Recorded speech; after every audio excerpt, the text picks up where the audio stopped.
함께 읽을 하나님 말씀 누가복음 21장 20절에서 28절입니다. 누가복음 21장 20절에서 28절입니다. 신약성경 133면 누가복음 21장 20절에서 28절입니다.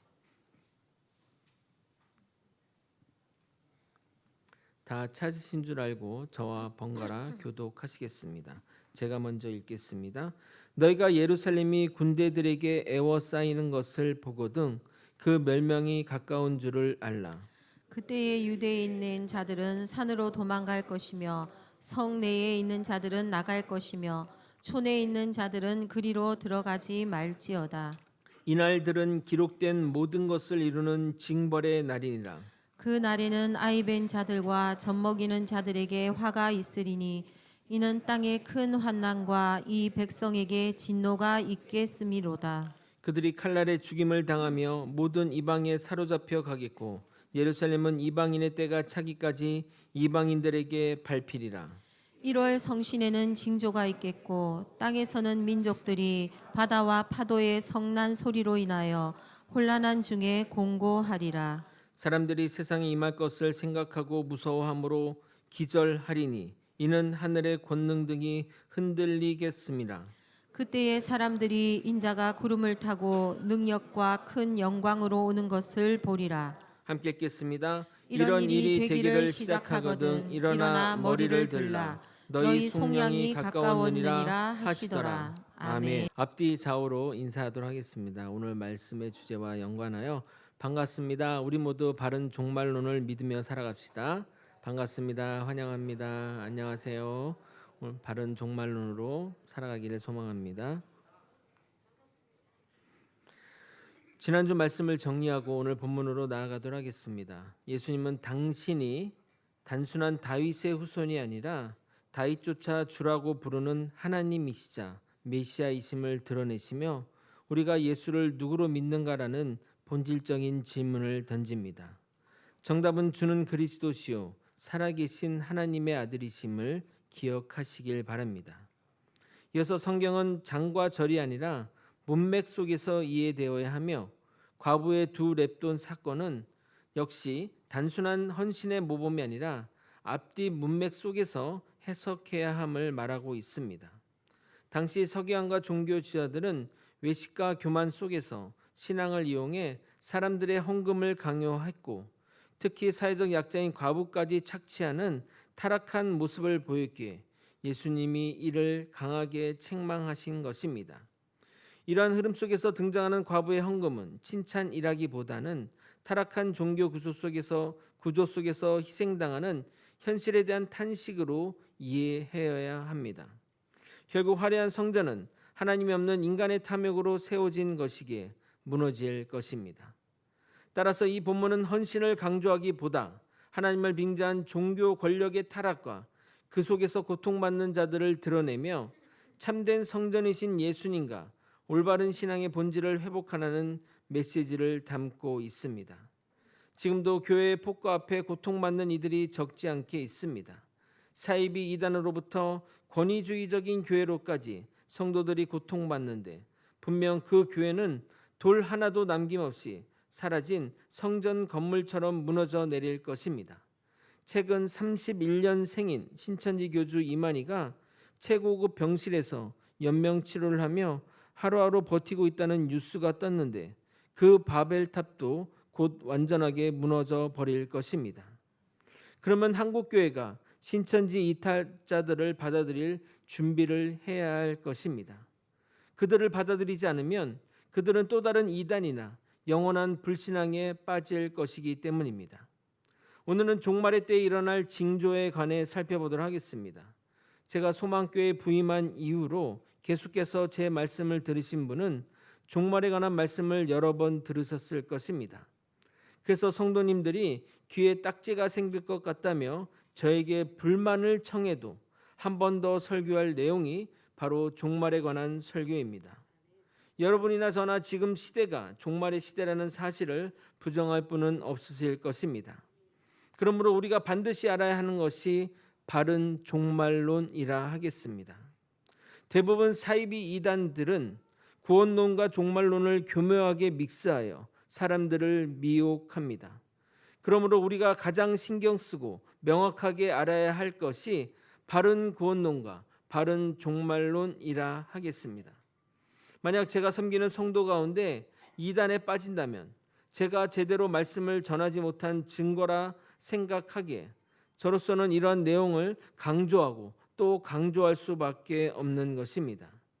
저에게 들은 말씀과 다른 이야기를 누군가 전한다면 바로 여러분 머리에서 주의해라, 조심해라, 경고등이 울릴 수 있기를 소망합니다. 오늘은 본문의 내용보단 종말론의 행태와 폐해를 다뤄보고 종말의 징조적 한계를 살펴본 다음에 본문을 짧게 다루고 마치도록 하겠습니다. 바른 종말의 신앙으로 굳건하게 세워 거짓과 속임수로 다가오는 이들을 당당히 물리치는 저와 여러분이 되시길 예수 그리스도 이름으로 소원합니다. 예수님이 성전이 돌 하나도 남김없이 무너질 것을 예언하자 그 곁에 있던 자들이 그때가 언제냐며 징조는 무엇이냐고 예수님께 물어봅니다. 7절을 여러분이 한번 읽어보도록 하겠습니다. 시작. 그들이 물어 이르되 선생님이여 그러면 어느 때에 이런 싸우며 이런 일이 일어나려 할 때에 무슨 징조가 있사오리까? 그들의 질문은 종말의 때와 그 전에 일어날 일들에 관한 것이나 예수님은 종말의 때는 말씀하지 않으시고 종말의 징조만을 이야기하십니다. 예수님은 매번 종말에 관한 질문 또는 종말의 때에 관한 질문에 관해 항상 회피하셨습니다. 다 언급할 수 없고 몇 개의 성경 구절만 살펴보도록 하겠습니다. 마태복음 24장 36절. 그러나 그 날과 그때는 아무도 모르나니 하늘의 천사들도 아들도 모르고 오직 아버지만 아시느니라. 마태복음 25장 13절. 그런즉 깨어 있으라 너희는 그날과 그때를 알지 못하느니라. 사도행전 1장 6절에서 7절입니다. 그들이 모였을 때에 예수께 여쭈어 이르되 주께서 이스라엘 나라를 회복하심이 이때니까 하니 이르시되 때와 시기는 아버지께서 자기의 권한에 두셨으니 너희가 알 바 아니오. 심지어 사도 요한의 운명이 어떻게 될지 묻는 베드로의 질문에 대해서도 답하기를 거절하십니다. 요한복음 21장 21절 22절. 이에 베드로가 그를 보고 예수께 여짜오되 주님 이 사람은 어떻게 되겠사옵나이까? 예수께서 이르시되 내가 올 때까지 그를 머물게 하고자 할지라도 내게 무슨 상관이냐? 너는 나를 따르라 하시더라. 왜 예수님은 이런 질문에 대해 철저하게 거부하시는 것일까요? 몰라서 그러는 것일까요?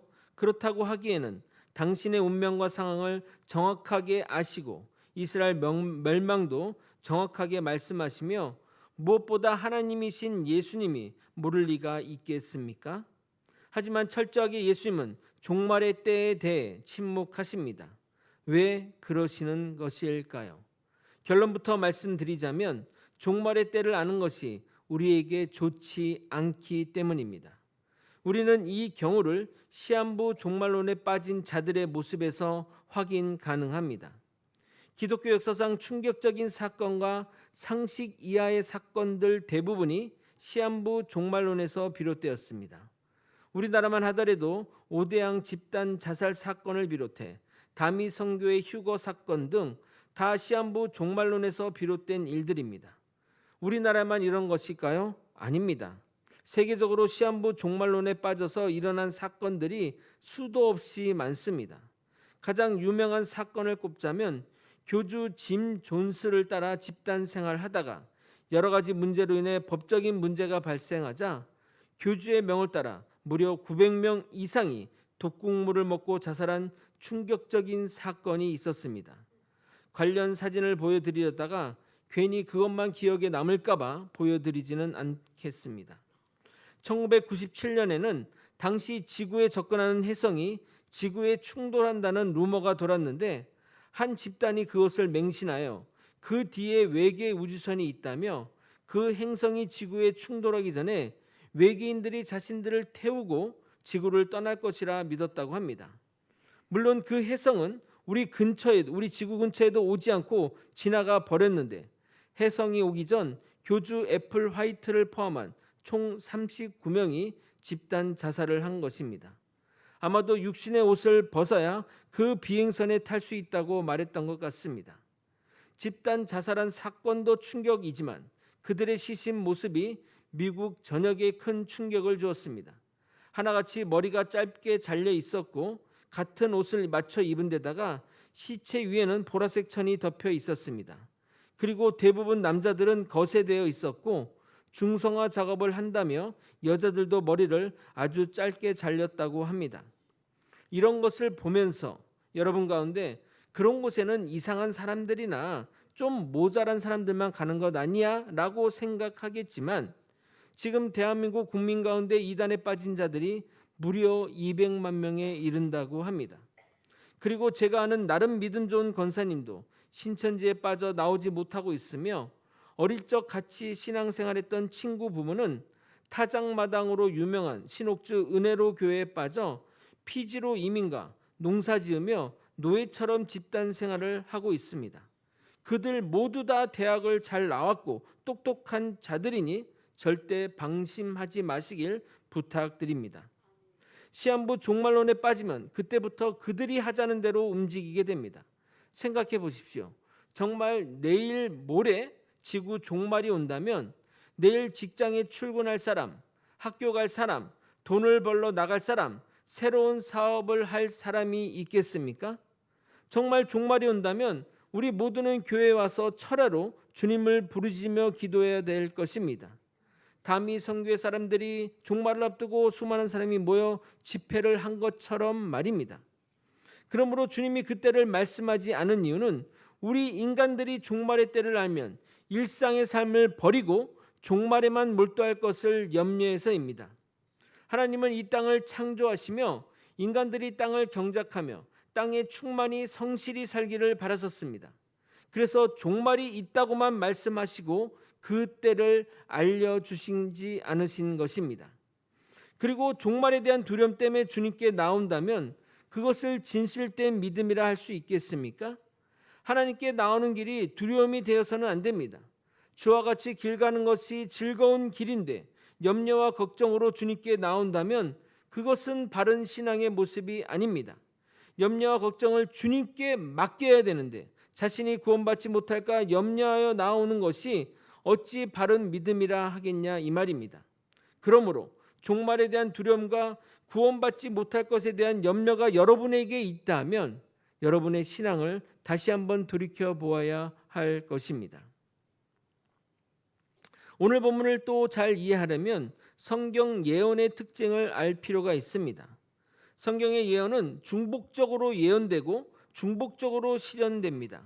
이 내용은 이사야 강해할 때 말씀드렸던 내용으로 오늘 살펴본 본문만 하더라도 곧 있을 이스라엘의 멸망의 이야기가 포함되어 있고 종말의 시대를 살고 있는 지금 우리에게 하는 이야기도 포함되어 있으며 주의 재림하는 날에 있을 이야기도 포함되어 있습니다.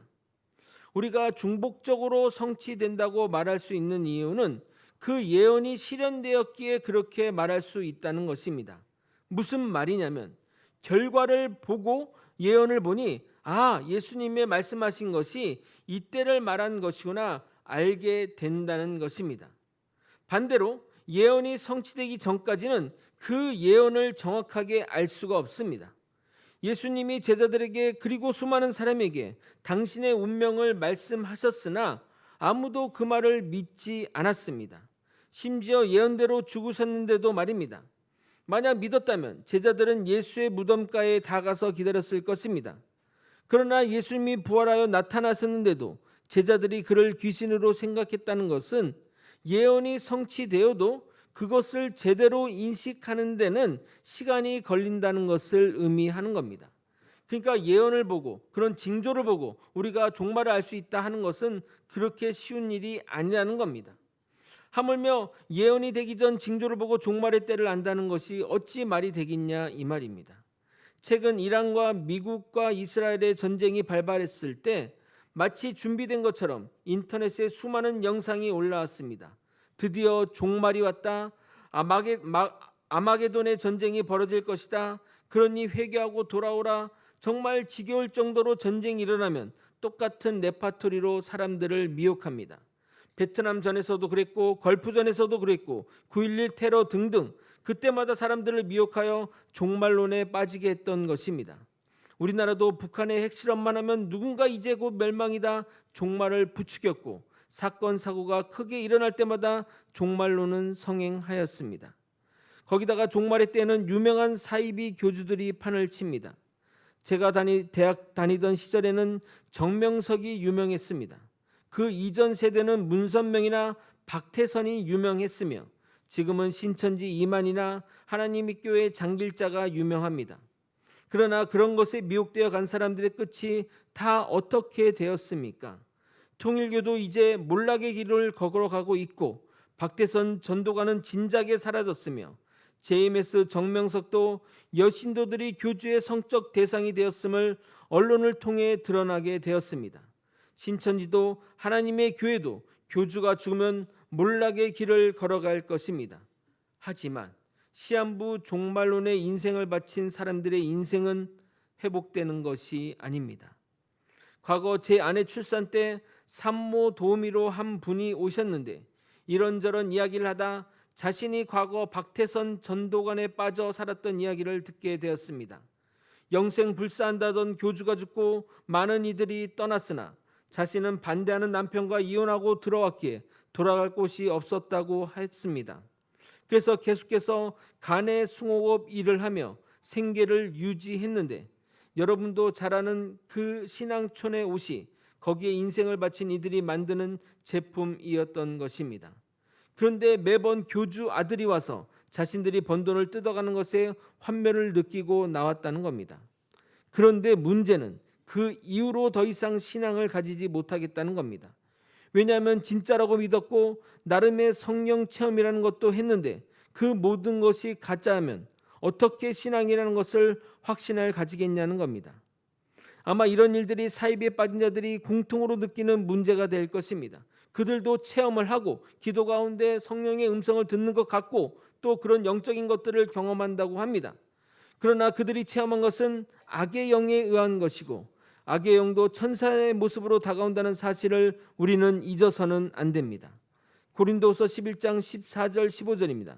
이것은 이상한 일이 아니니라. 사단도 자기를 광명의 천사로 가장하나니 그러므로 사단의 일꾼들도 자기를 의의 일꾼으로 가장하는 것이 또한 대단한 일이 아니니라.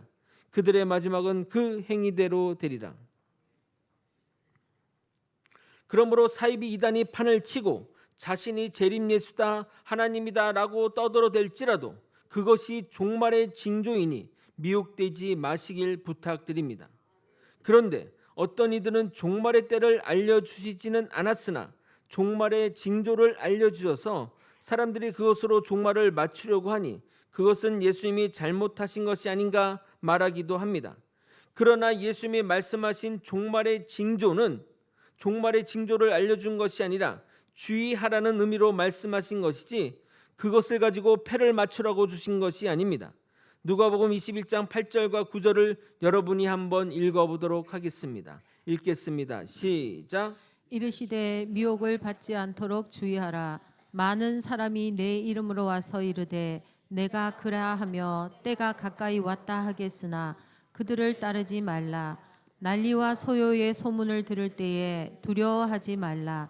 이 일이 먼저 있어야 하되 끝은 곧 되지 아니하리라. 그러니까 예수님의 말씀의 그 본뜻은 주의하라, 두려워하지 말라, 그런 것들을 따르지 말라, 이 말씀을 하려고 징조를 얘기하신 것이지 징조를 가지고 종말을 어떻게 맞춰서 이것이 바로 종말의 때구나 라고 이야기했던 것이 아니라는 겁니다. 예수님이 선한 의도로 말씀하셔도 이 인간들이 악한 의도로 사용하는데 어찌 방법이 있겠냐 이 말입니다. 인간들이 자꾸 이런 것에 미혹되는 것은 예수님이 말씀하신 징조를 이 세상의 것들과 직접 대입하기 때문입니다. 이러한 종말론을 세대주의 종말론이라고 하는데 인간의 역사를 몇 개의 시대로 구분하여 각각 시대마다 시대의 징조를 따른다고 생각하는 자들입니다. 그리고 그들은 성경을 문자적으로 해석하는데 이 세상의 사건의 성경 말씀을 직접 대입하여 이해하니 종말의 그림이 딱 맞게 들어맞게 되는 것입니다. 자 보십시오. 앞에서 본 대로 자신이 재림 예수다 또는 내가 하나님이다 말하는 이들이 언제나 있었다는 사실입니다. 과거에도 있었고 지금도 있고 미래에도 있을 것이고 앞으로도 있을 것입니다. 그렇겠죠? 두 번째, 전쟁의 소문이 항상 있었습니다. 소문을 넘어 끊임없이 전쟁이 벌어졌습니다. 그러니 매번 징조가 있는 거나 마찬가지입니다. 세 번째로, 큰 지진과 기근과 전염병도 항상 있었습니다. 최근만 하더라도 동일본 대지진과 동남아를 덮친 쓰나미, 그리고 전 세계를 마비시킨 코로나를 빼놓을 수 없을 것입니다. 지구 온난화로 인해 각종 재해와 산불과 그런 것들이 수도 없이 일어나고 있으며 앞으로도 일어날 것입니다. 우리가 이런 것들을 종말의 징조인지 아닌지를 분별할 능력이 없습니다. 그러나 이런 것들은 언제나 있다는 사실입니다. 거제 소망교회 성도 여러분, 혹시 하나님의 예언은 묵시적이다 또는 예언서는 묵시 문학적 형식을 따르고 있다, 이런 말을 들으셨습니까? 들었다면 이 묵시의 뜻이 무슨 의미일까요? 여기서 묵은 침묵할 때 쓰는 단어이고 시는 볼시입니다. 그러므로 말없이 보여준다는 것으로 직접적인 계시와 달리 비유와 상징을 통해 간접적으로 드러내는 것을 말하는 겁니다. 하나님의 예언은 그렇게 간접적으로 보여주는 겁니다. 그렇기 때문에 그 예언을 해석하려고 하면 다양한 의미가 내포될 수밖에 없는 겁니다. 그동안 수많은 이들이 예수님의 말씀과 요한계시록을 근거하여 종말의 때를 알려고 시도했으나 단 한 번도 맞춘 적이 없고 앞으로도 그렇게 될 것입니다. 만약 맞았다면 종말이 왔겠죠. 그러나 여전히 세상은 변함이 없습니다. 그것은 아직 때가 아니라는 것입니다. 종말이 오려면 예수님이 말씀한 것이 다 성취되어야만 종말이 오게 됩니다. 오늘 설교의 핵심이니 종말에 대해서는 여러분이 이것을 잊지 마시기 바랍니다. 종말이 오기 전에 성취되어야 할 첫 번째로 복음이 온 세상 온 민족으로 나아가야 합니다. 마태복음 24장 14절입니다. 이 천국 복음이 모든 민족에게 증언되기 위하여 온 세상에 전파되리니 그제야 끝이 오리라. 사랑하는 성도 여러분, 온 세상에 복음이 전파되었습니까? 이 세상에는 예수라는 이름조차 모르는 민족이 얼마나 많은 줄 아십니까? 이슬람 지역은 복음이 전혀 전파되지 않는데 어떻게 종말이 온다고 말할 수 있겠냐, 이 말입니다. 종말의 징조 두 번째는 유대인들이 복음을 받아들여야 합니다. 로마서 강의를 들으신 분은 잘 아시겠지만 유대인의 완악함으로 인해 복음이 유대인을 넘어 이방인으로 넘어갔지만 하나님이 계획하신 이방인의 수가 채워지면 다시 그 복음의 기수가 유대인을 향해 나아가고 그들이 복음을 받아들일 것입니다. 그래야 복음의 사명이 끝이 나고 종말이 오는 겁니다. 로마서 11장 25절에서 27절입니다. 형제들아, 너희가 스스로 지혜있다면서 이 신비를 너희가 모르기를 내가 원하지 아니하노니 이 신비는 이방인의 충만한 수가 들어오기까지 이스라엘의 덜어는 우둔하게 된 것이라.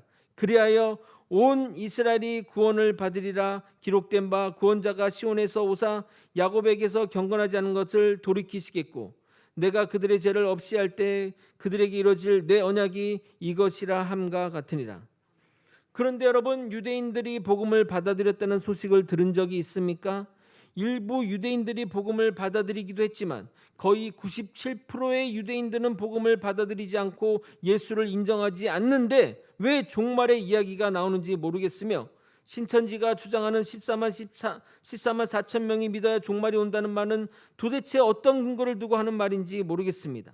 나중에 요한계시록 강의하면서 말씀드리겠지만 구원받을 민족의 수를 상징적으로 14만 4천 명이라 했지 14만 4천 명이 믿어야 종말이 온다는 말은 어디에도 없습니다. 그 외에 종말의 징조로 큰 배도와 재난, 그리스도, 적그리스도의 출현, 마지막으로 표적과 기사와 전쟁과 기근과 지진과 하늘의 징조가 보여야만 합니다. 그러나 앞에서 말한 그 두 가지, 모든 민족에게 복음이 전파되어야 되고 유대인들이 예수를 믿어야 한다는 이 두 가지 사실이 아직 이루어지지 않았기 때문에 아직 종말의 때는 이르지 않았다는 겁니다. 다른 징조는 상징적이라 정확하게 분별하기는 어렵지만 앞에 얘기한 이 두 가지는 명백한 것이니 오해할 이유가 단 하나도 없습니다. 종말에 대해 누가 뭐라고 해도 그러면 두 가지를 물어보십시오. 복음이 온 세상에 전파되었습니까? 유대인들이 복음을 받아들였습니까? 안 받아들였으면 절대 종말은 오지 않는 것입니다. 그러니 절대 미혹되지 마시기 부탁드립니다. 오늘 읽지는 않았지만 8절부터 19절의 내용을 살펴보겠습니다. 예수님이 성전이 무너진다고 말씀하시자 주변에 있던 사람들이 그때와 징조가 어떻게 되냐고 물었으나 예수님은 때를 말씀하지 않고 징조를 복합적으로 설명하고 있습니다. 종말에 일어날 일에 관한 것으로 첫 번째로 거짓 그리스도의 출현을 예고하고 각종 전쟁과 소란이 있으나 끝은 아니라고 하십니다. 두 번째로 민족과 민족, 국가와 국가 간의 전쟁이 있고 마지막으로 지진과 전염 같은 대규모 자연재해가 있을 것을 예고하십니다. 그리고 12절부터 19절까지는 예수를 믿는 것으로 인해 박해가 있음을 예고하십니다. 그런데 박해가 있다는 것은 우리가 믿는 복음이 진짜임을 나타내는 것이라고 역설적으로 진술하고 있습니다. 누가복음 21장 12절에서 13절을 여러분이 한번 읽어보도록 하겠습니다. 시작.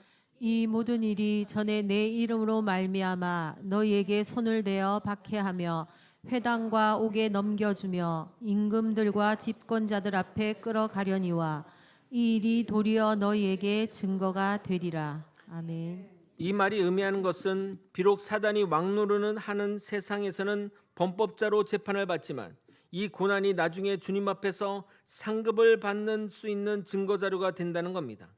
과거 일제시대 독립운동을 하다 잡히면 서대문 형무소에 가서 고문과 징역살이를 했습니다. 당시 독립운동을 점조직으로 운영하다 보니 누가 독립운동을 했는지 해방이 되고서도 유명한 사람만 알 뿐 나머지 비밀리에 협력한 사람들은 몰랐던 것입니다. 그래서 증언이나 부실한 기록에 의존해야 했는데 당시 확실한 증거가 바로 서대문 형무소 복역 기록이었습니다. 그것은 일제가 자료를 남겨두었기 때문입니다. 그로 인해 억울한 죽음으로 끝났을 일들이 밝혀져 독립운동가로 추서되고 후손들도 독립운동가 유공자 후손이라는 명예를 회복하게 됐던 것입니다. 이와 같이 고난받은 증거가 하늘나라에 가서는 훈장이 될 것입니다. 이러한 박해 때는 가족이 가족을 파는 일도 벌어질 것입니다. 가족관계가 파괴된다는 것은 극한의 박해가 임했다는 것입니다. 그렇게 심한 박해와 고난을 받을지라도 우리의 머리털 하나도 상하지 않는다고 하나님은 약속하십니다. 17절 18절입니다. 또 너희가 내 이름으로 말미암아 모든 사람에게 미움을 받을 것이나 너희 머리털 하나도 상하지 아니하리라. 아니 어찌 머리털 하나도 상하지 않습니까? 라고 반문하겠지만 여기서 말하는 보호는 영적인 보호를 의미하는 것입니다. 성도들이 아무리 심한 육체적 박해를 받을지라도 본질적 존재인 영혼은 어떠한 상함도 없을 것을 말하는 겁니다. 19절 읽겠습니다. 너희 인내로 너희 영혼을 얻으리라. 아멘. 그리고 오늘 읽은 본문은 예루살렘의 멸망과 예수의 재림에 대한 예언입니다. 성전이 무너진다고 하자 질문했던 사람들의 답변을 여기서 하고 계시는 것입니다. 예수님은 예루살렘이 군대에 에워싸이면 절대 성 안으로 들어가지 말고 성 안에 있던 사람도 나오라고 권고하고 있습니다. 21절을 여러분이 한번 또 읽어보도록 하겠습니다. 시작. 그때에 유대에 있는 자들은 산으로 도망갈 것이며 성 내에 있는 자들은 나갈 것이며 촌에 있는 자들은 그리로 들어가지 말지어다. 일반적으로 전쟁이 일어나면 성 안에 들어가는 것이 안전한데 성 밖으로 나가라고 하고 산으로 도망가라고 하니 참 의외라고 할 수 있지만 결과를 놓고 보면 예수님의 말씀이 정확했다 하겠습니다. 성 안에 있던 사람들은 굶주림과 자기들끼리의 충돌로 절반 이상이 죽었고 나머지 살아있던 자들도 로마의 침략으로 대부분 목숨을 잃거나 포로로 끌려갔습니다. 로마 티투스 장군이 예루살렘을 점령하는 유명한 그림이 남겨져 있으니 그때 상황을 참조하시길 바랍니다. 그렇게 AD 70년에 이스라엘 나라를 빼앗기고 거의 2000년간 세상을 유랑하다 1948년 연합군의 도움을 받아 다시 이스라엘이 개국하게 된 것입니다. 이 내용도 예수님이 말씀하신 예언에 포함되어 있습니다. 24절입니다. 그들이 칼날에 죽임을 당하며 모든 이방에 사로잡혀 가겠고 예루살렘은 이방인의 때가 차기까지 이방인들에게 밟히리라. 우리가 결과를 잘 아니까 그것이 쉽게 된 것 같지만 2000년의 세월이 지나 나라를 회복하는 것은 말도 안 되는 일입니다. 마치 우리나라로 따지면 고구려 시대 땅을 회복하는 것이나 마찬가지라 하겠습니다. 2000년간 팔레스타인 사람들이 그 지역을 실효적으로 지배하고 살았는데 자신의 삶의 터전에서 하루아침에 쫓겨나고 가자 지구 안에 갇혀 살아야 하니 그 또한 얼마나 기구한 운명인지 모르겠습니다. 이어지는 24절부터는 종말의 징조를 대해 말씀하고 있습니다. 여기서 중요한 내용을 또 하나 우리에게 알려주십니다. 지금 얘기하는 종말의 징조들 몇 가지를 얘기했는데 명백한 것만 여러분 기억하시면 됩니다. 종말의 때에 천체와 자연계의 대이변이 일어날 것이고 이로 인해 세계 모든 사람들이 공포에 떨 것입니다. 그리고 아주 중요한 내용을 이야기하고 있습니다. 27절입니다. 함께 읽겠습니다. 시작. 인자가 구름을 타고 능력과 큰 영광으로 오는 것을 보리라. 아멘. 성경에서 예수의 재림이 어떻게 온다고 말하고 있습니까? 모든 사람이 예수님이 구름 타고 오는 걸 볼 것이라고 말하고 있습니다. 예수님의 초림은 인간의 몸으로 오셨으나 예수의 재림은 구름을 타고 오신다고 하셨습니다. 사랑하는 성도 여러분, 여태까지 본인을 예수라 주장한 자들이 구름 타고 오는 것을 보셨습니까? 아니면 누구라도 구름을 타고 오는 것을 보셨습니까? 우리 주님은 구름 타고 오실 것입니다. 이게 무슨 황당한 말이냐 하겠지만 이것도 성취가 되면 이렇게 오신다는 것이었구나 라고 하게 될 것입니다. 세상의 거짓 선지자와 이단들의 거짓말에 절대 미혹되지 마시기를 주님의 이름으로 소원합니다. 말씀을 정리하겠습니다. 예수님은 종말의 때를 알려주지 않으시고 징조만 말씀하셨습니다.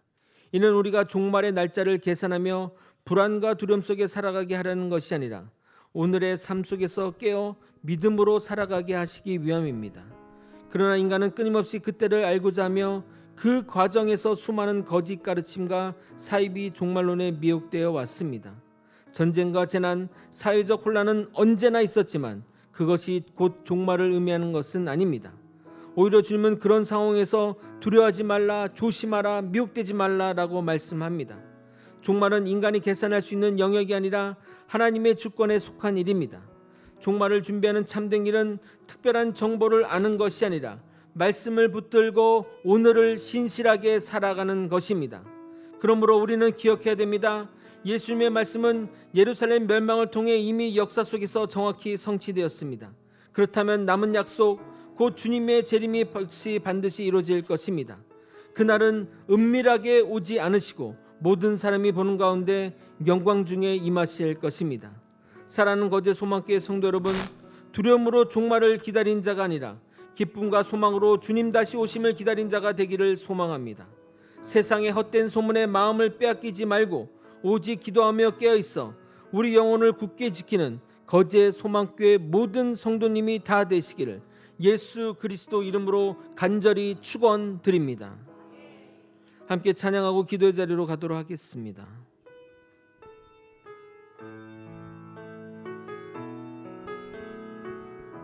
내게로부터 눈을 들어 내게로부터 눈을 들어 주를 보기 시작할 때 주의 일을 보겠네. 내 작은 마음 돌이키사 하늘의 꿈 꾸게 하네. 주님을 볼 때 모든 시선을 주님께 드리고 살아계신 하나님을 느낄 때 내 삶은 주의 역사가 되고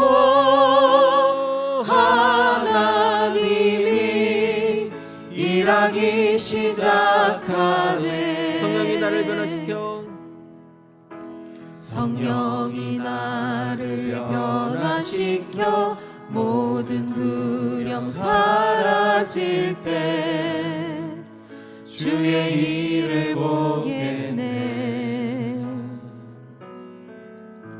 황폐한 땅 한가운데서 주님 마음 알게 되리. 주님을 볼 때 모든 시선을 주님께 드리고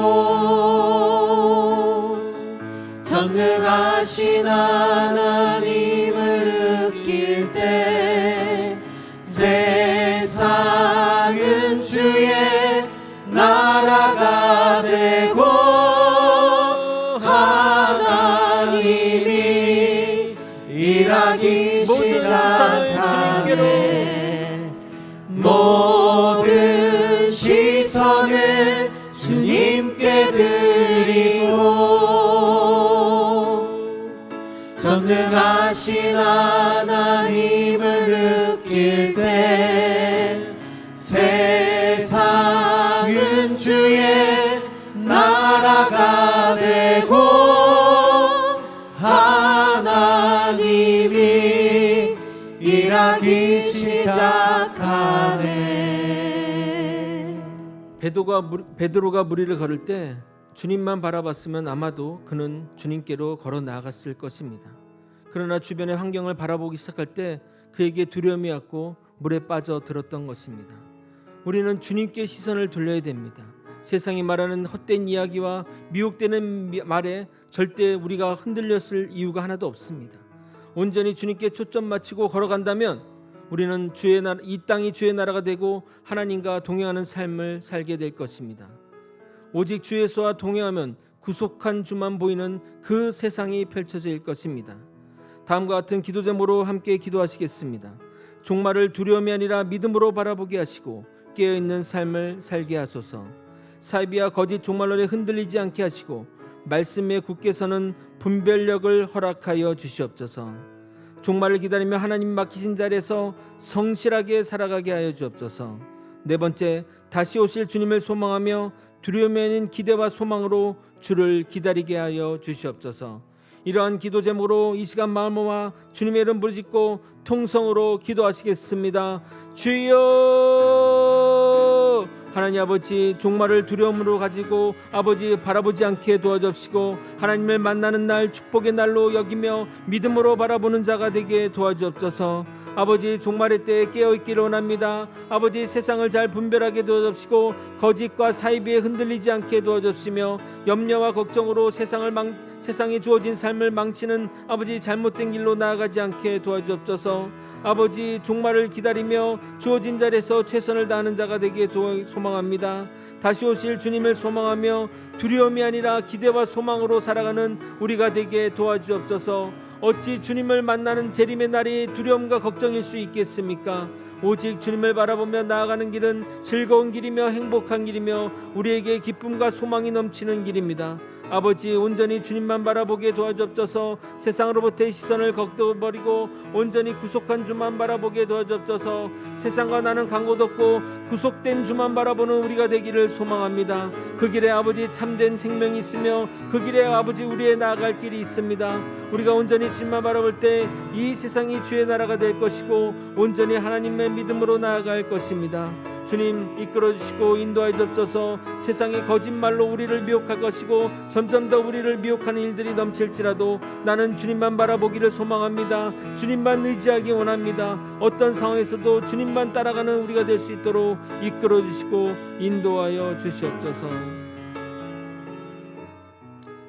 사랑이 많으신 하나님 아버지, 종말을 두려움이 아니라 믿음과 신뢰로 바라보게 하시며 깨어있는 삶을 허락하여 주시옵소서.